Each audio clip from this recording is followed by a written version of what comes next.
અમદાવાદના જોધપુરમાં યુવતી સાથે દુષ્કર્મનો એ મામલો, જેમાં આરોપીએ A1 સિક્યુરિટી સર્વિસમાં નોકરી કરતો હતો. 3 સંચાલકો ભેગા મળી એજન્સી ચલાવતા હતા. આરોપી માત્ર 4 દિવસ પહેલા જ નોકરીએ લાગ્યો હતો.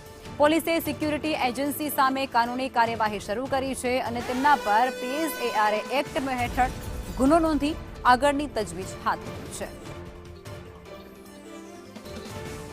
અને આજ મુદ્દે સંવાદદાતા જિગ્નેશ પટેલ અમારી સાથે જોડાઈ ચૂક્યા છે. જિગ્નેશ, આ મામલો ખૂબ ગંભીર છે અને જેને લઈ પોલીસ દ્વારા ઊંડાણપૂર્વક તપાસ હાથ ધરવામાં આવી રહી છે. અલગ અલગ એક્ટ હેઠળ કાયદાકીય પ્રક્રિયા શરૂ છે.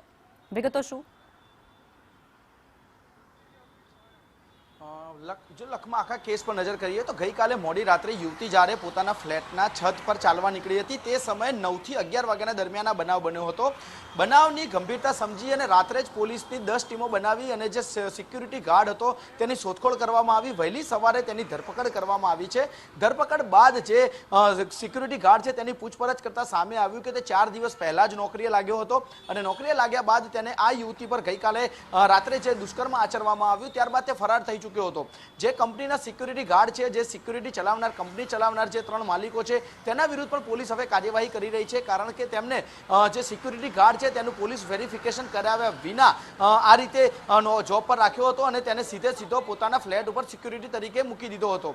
જ્યારે આ બનાવ બન્યો ત્યારબાદ હવે પોલીસે જે સિક્યુરિટીના સંચાલક છે, કંપનીના સંચાલક, તેમના વિરુદ્ધ ગુનો નોંધવાની તજવીજ શરૂ કરી છે. તો બીજી તરફ જે સિક્યુરિટી ગાર્ડ છે તે ગાર્ડ વિરુદ્ધ બળાત્કારની ગંભીર કલમો હેઠળ ગુનો દાખલ કરી તેની ધરપકડ કરી છે અને ત્યારબાદ તમામ પુરાવાઓ એટલે કે સાંયોગિક પુરાવા એકઠા કરી અને આ સિક્યુરિટી ગાર્ડ વિરુદ્ધ વધુ કાર્યવાહી શરૂ કરવામાં આવી છે.